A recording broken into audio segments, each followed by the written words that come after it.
নমস্কার, শুভ সন্ধ্যা বন্ধুরা। আজকে সন্ধ্যাবেলা চলে এসেছি একটা রেসিপি নিয়ে, সেটা আজকে রাত্রে রুটির সাথে খাবার জন্য। তো নিয়ে নিয়েছি এখানে চর্বি, খাসির চর্বি, ডুমো করে কাটা আলু, আর এখানে মটর ভিজিয়ে রেখেছিলাম, সেটা এই দিয়ে করবো আজকে ঘুগনি। তো রেসিপিটি প্রথম থেকে শেষ পর্যন্ত দেখুন, আর প্লিজ চ্যানেলটা সাবস্ক্রাইব করুন। দেখুন এখানে চর্বিগুলো কিন্তু একদম ছোটো ছোটো টুকরো টুকরো করে কেটে নিয়েছি, আমি আগে থেকেই কেটে নিয়েছি, কেটে ধুয়ে পরিষ্কার করে নিয়েছি। আলুটাও ডুমো ডুমো করে এভাবে কেটেছি, এই দেখুন সব একই সাইজের করে। এখানে আমি একটা বড় সাইজের একটা আলুকে ডুমো ডুমো করে কেটে নিয়েছি, আর এখানে 200 গ্রাম মটর আমি জলে ভিজিয়ে রেখেছিলাম সকালে, সেটাই এখন তৈরি করব। তো সবার প্রথম প্রেশার কুকারের মধ্যে আমি মটরটা দিয়ে দিচ্ছি। মটরটা আমি ভালো করে ধুয়ে ভিজিয়ে রেখেছিলাম, তাই জল শুদ্ধই নিয়ে নিলাম। এবার এই মটরের মধ্যে দিয়ে দিচ্ছি ডুমো করে কেটে রাখা আলু। এবার এর মধ্যে দিয়ে দেবো 2টো চিড়ে নেওয়া কাঁচা লঙ্কা,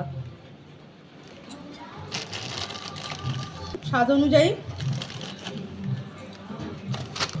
অল্প একটু হলুদ গুঁড়ো,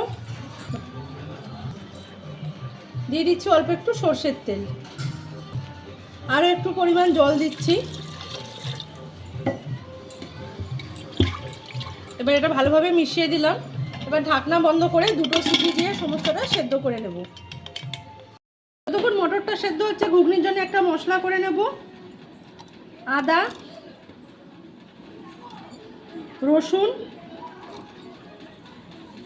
আদা রসুনটা কিন্তু খুবই অল্প, মিক্সিতে বাটা হবে না, তাই সেই কারণে আমি টমেটোটাও একসাথে পেস্ট করে নেব। আপনারা যদি পারেন তো আলাদা আলাদা আদা রসুন বেটে নেবেন, মিক্সির জারের মধ্যে তো অতটুকু মশলা বাটা যায় না, তাই জন্য টমেটোটা দিয়ে একসাথে পেস্ট করবো, নাহলে টমেটো কেটে দিলেও কোনো অসুবিধা নেই। অল্প একটু জল দিয়ে দিলাম। এবার এটাকে একটা পেস্ট তৈরি করে নিই। 2টো সিটি দিয়ে দমে রেখে দিয়েছিলাম। দেখুন মটরগুলো কিন্তু একদম খুব সুন্দর সেদ্ধ হয়েছে, এই যে হাত দিয়ে চাপ দিলে কিন্তু ভেঙে যাচ্ছে, দেখুন এই দেখুন, কিন্তু গোটা গোটা আছে, ঠিক এইরকমই সেদ্ধ করতে হবে। ঘুগনির জন্য কড়াইতে দিয়ে দিয়েছি সর্ষের তেল, আর তেলের পরিমাণ কিন্তু খুবই কম নিয়েছি, 2 চামচ মতো তেল দিয়েছি, যেহেতু চর্বির ঘুগনি, চর্বি থেকে কিন্তু অনেকটা তেল ছাড়বে। প্রথমে তেলের মধ্যে দিয়ে দিচ্ছি তেজপাতা,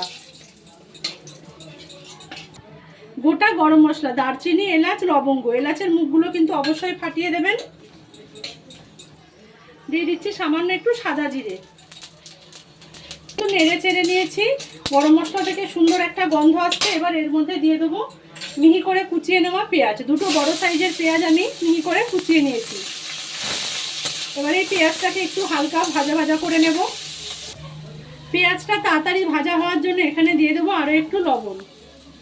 মটর সেদ্ধ করার সময় কিন্তু লবণ দিয়ে সেদ্ধ করা, নুন দেওয়ার সময় কিন্তু সেটা খেয়াল রেখে দিতে হবে।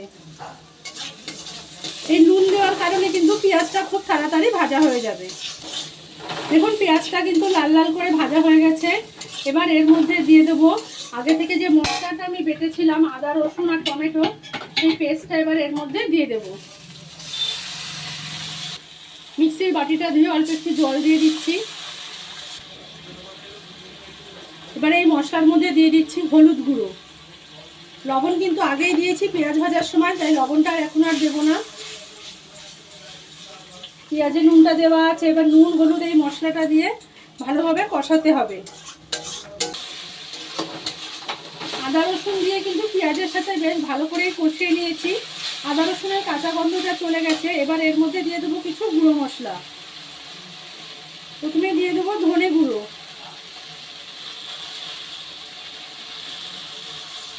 শুকনো লঙ্কার গুঁড়ো,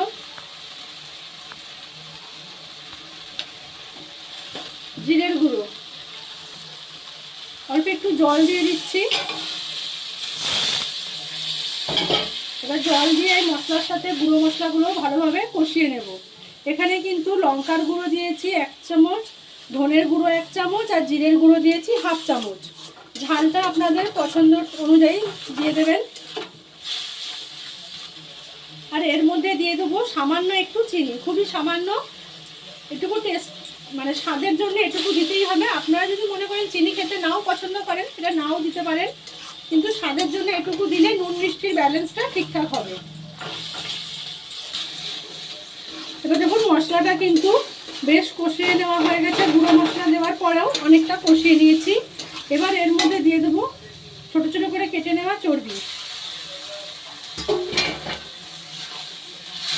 এই চর্বির সাথে মশলাটা আরেকটু কষিয়ে নেব, তাতে করে চর্বির ভিতরেও কিন্তু নুন ঝাল সম্পূর্ণ জিনিসটা যাবে। আর চর্বিটা ভালোভাবে একটু না কষালে কিন্তু ঘুগনিটা খেতে ভালো লাগবে না, তাই আগে চর্বিটা ভালোভাবে কষিয়ে নেব। এবার দেখবেন এর ভিতর থেকে কতটা তেল ছাড়বে। দেখুন চর্বি দিয়ে কিন্তু কষিয়ে নেওয়া হয়ে গেছে, চর্বিগুলো দেখুন পুরো ছেড়ে ছেড়ে গোটা গোটা হয়ে গেছে। এবার এর মধ্যে দিয়ে দেবো আলু আর মটরটা। আমি একটা থালায় ঢেলে রেখে জল ঝরিয়ে নিয়েছিলাম, এবার দিয়ে দিলাম সেদ্ধ করা মটর আর আলু।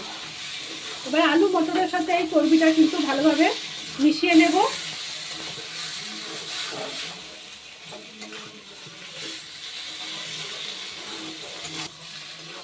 মটর দিয়ে কিন্তু খুব ভালোভাবে আমি মশলার সাথে মিশিয়ে নিয়েছি, মিনিট খানিক নাড়াচাড়া করে নিয়েছি। এবার মটর সেদ্ধ করার যে জলটা ছিল সেই জলটা এর মধ্যে দিয়ে দিচ্ছি।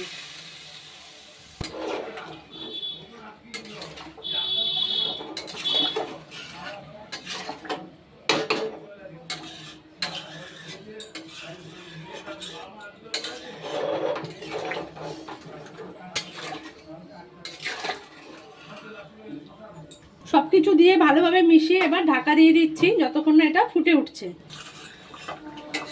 ঢাকা দিয়ে কিন্তু খুব ভালোভাবে ফুটে উঠেছে দেখুন। আর মটর আলু সবই কিন্তু সেদ্ধ করার আগে থেকে ঘুগনিটা কিন্তু তৈরি হয়ে গেছে। এবার এর মধ্যে দিয়ে দেবো একটু গরম মশলার গুঁড়ো। সব শেষে দিয়ে দিচ্ছি শাহি গরম মশলার গুঁড়ো। গরম মশলা দিয়ে কিন্তু আর ফোটাবো না, এবার গরম মশলা দিয়ে খুব ভালোভাবে মিশিয়ে নেব।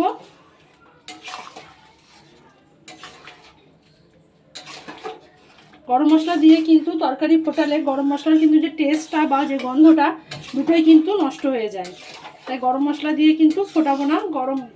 গ্যাসের আগুনটা বন্ধ করে ভালোভাবে নেড়ে মিশিয়ে এবার এটাকে ঢাকা দিয়ে রাখবো, তারপরে পরিবেশন করে নেব যেভাবে দোকানে পরিবেশন করা হয়। এবার এই খাসির চর্বির ঘুগনি কিন্তু পরিবেশন করার জন্য একটু সাজিয়ে গুছিয়ে নেব। বাটিতে নিয়ে নিয়েছি, প্রথমে ওপর থেকে দিয়ে দিচ্ছি সামান্য একটু চাট মশলা,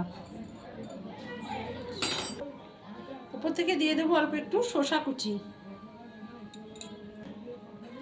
কুচনো পেঁয়াজ, কাঁচা লঙ্কা, ধনেপাতা।